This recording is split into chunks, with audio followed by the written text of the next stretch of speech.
Thursday afternoon chat. Your favorite artists with Jayar.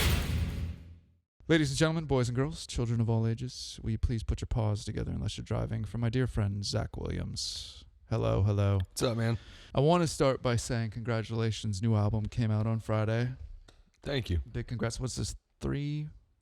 Well, it's second full length. Okay.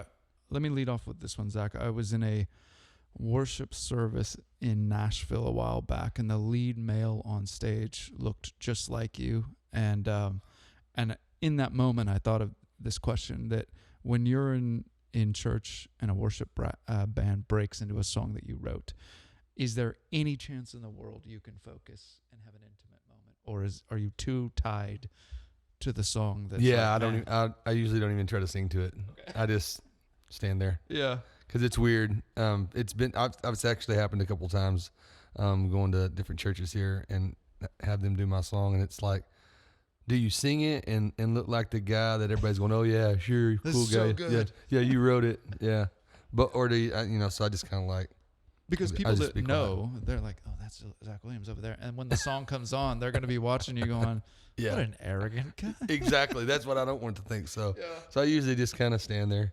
But you can also watch people having very intimate conversations with God, and it can make you feel good. Yeah. Oh, it's definitely an honor whenever you see somebody use your song in church. So yeah, but it's a little weird too to be there and just kind of that feeling you get. I wrote that in my PJs. Yeah, on my porch. Let's go into Rescue Story right here. I, was just getting to the point where, Survivor is.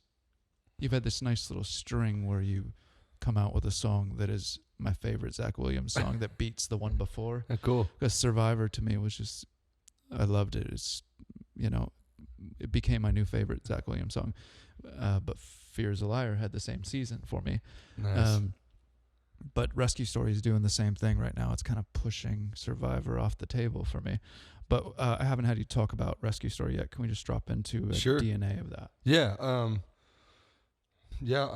when I write music, I'm always trying to write something that's, been either a season of life or a personal experience. And for me, the one thing that's always stood out, ever since I became a Christian was this idea that, he knew my name before I had one. He was writing the pages to my story from day one. And I remember growing up in church and knowing all the answers and, kind of could be good with the good and bad with the bad. And I remember in my late 20s and early 30s getting so far away from what I grew up believing, and just on this kind of just running away from God and everything that I'd been taught, that I remember getting to some dark places where I just thought, there's no way there's a God out there that loves me, or there's no way that my parents can forgive me. And I think for me, when I really realized, just how good God was and how much he loved me was, this moment that I hit the floor in my bedroom, and I remember crying out to God to save me. And like in that moment, I remember just having for the first time this ability to just like breathe and not have to worry that there was something else, that I had to do or continue to be. I just remember thinking, okay, he's been here with me the whole time. And now that I'm looking back on my life, 20 years ago, I can see the places where he was working things for the good and little things he was keeping me out of. And so I wanted that song to be a reminder to anybody that hears it that, every one of us have a rescue story, and he's been writing that story since we were conceived. So that was it. Yeah. Let's go into between Chainbreaker, Old Church Choir and Survivor and Rescue Story. You're writing these songs that have impact so many people now, and obviously your life was impacted by a song that somebody wrote to Big Daddy Weave. So the amount of emails is starting to pile up. Yeah. But to this day, you keep going back to one that's like, I'll never forget that email or message. Yeah. Well, for me, it was the really one of the very first ones I ever got. I remember me and my wife, we had just started our Facebook page, kind of like the Zach Williams thing, and I don't even think I had a website yet.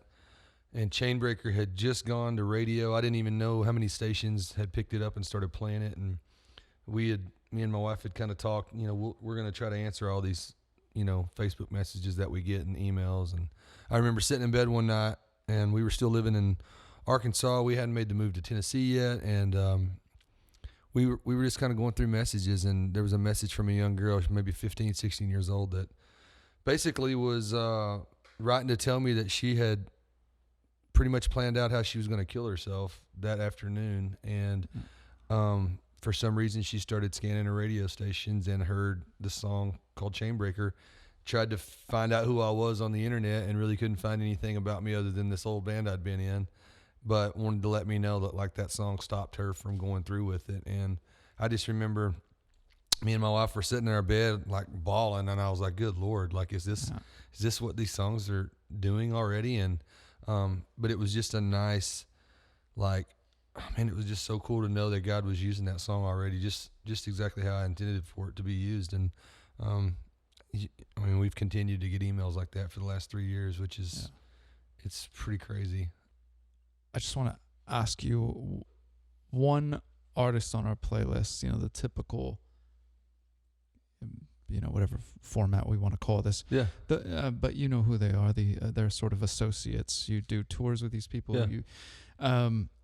But you've never done a show with this person, but you've always admired their work, and you're like, one day that would be pretty awesome to roll up on a marquee together with that artist.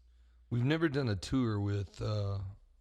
I've done a show with them, and that's why I want to do a tour with them. But Mercy Me, I've loved their music for years. I can remember hearing, I can only imagine, like, gosh, I don't know, it's been 10 years ago probably now for the first time. And we've never gone on a tour, never got to tour with those guys, so I think that'd be a fun one to get to go out and do something with them. On your tour bus rolling around the country, what is the new trend that you and your band are into to pass time? Because I know the trends change. You spend a lot of time. Sometimes maybe it's a film. Yeah, I think right now everybody's into some kind of series on either Hulu or Netflix. I've been watching a few different ones. I've been into this one called Yellowstone, kind of a Western. And then there's another one that some of the guys are watching called Handmaid's Tales. It's kind of weird. So, okay. But nobody's doing a group Nobody's thing. doing like a group. Like we're not like card players or anything like that. You know, no. This thing is called Jenga, and you pull a We play block Yahtzee all night. all night.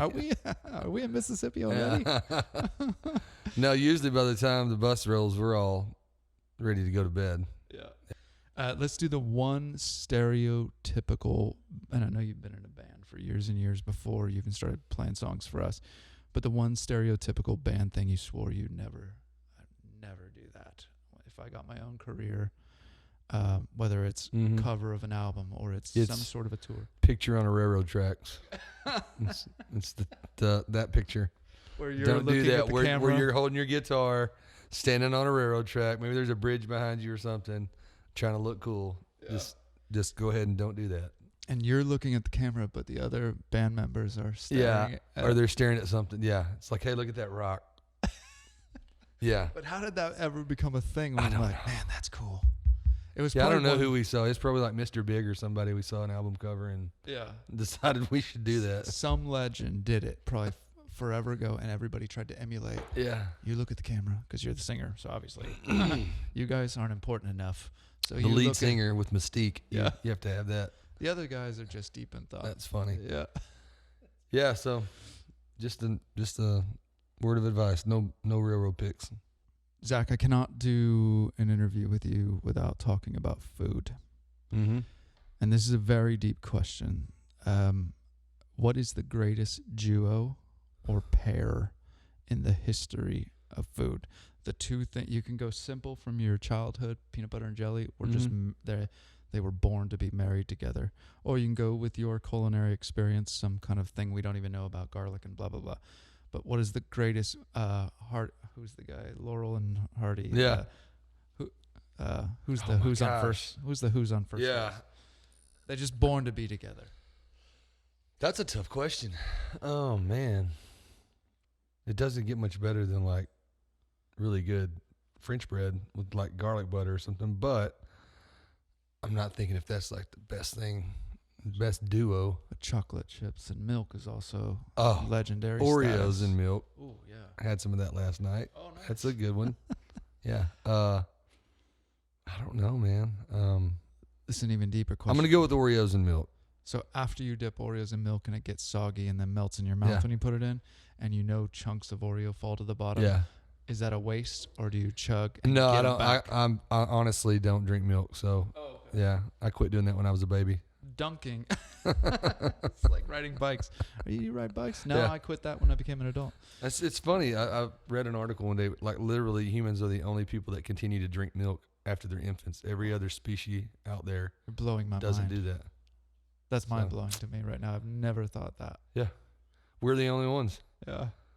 Maybe that's And why I've been fine. I don't drink it. So, Yeah. All right, but I do like Oreos. But I like to put the fork into the thing so you don't get it all over your fingers. okay. Just stick a fork in the frosting, stick it Okay. all the way in. Then you don't get anything on your fingers. Eat it with a fork. Perfect. I do the same with Cheetos. Yeah. Yeah. Do you really? No, I don't. I just made that up. Cheetos, I usually just try to not touch them and just shovel them into my mouth Oh, in the yeah. bag. Yeah. I was really expecting you to go with some a herb I didn't even know about.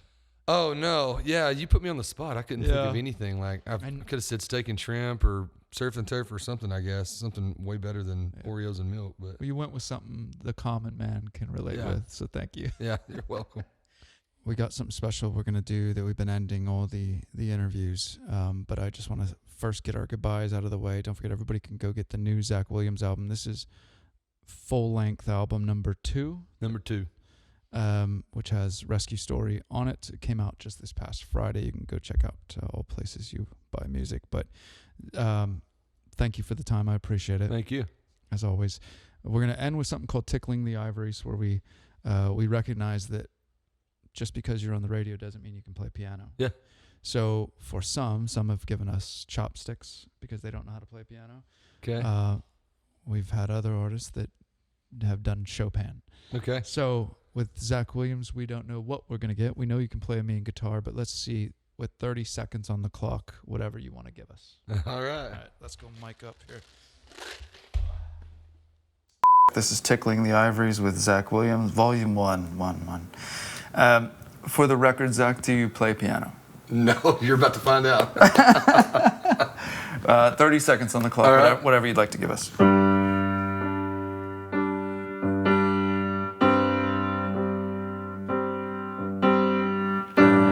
See there?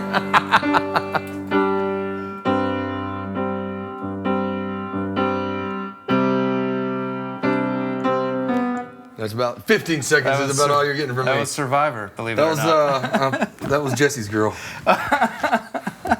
Perfect. That was great. Awesome. Yes, thank you for the time, sir. We Hey man, appreciate thank y'all. The Thursday afternoon chat. Your favorite artists with Jayar.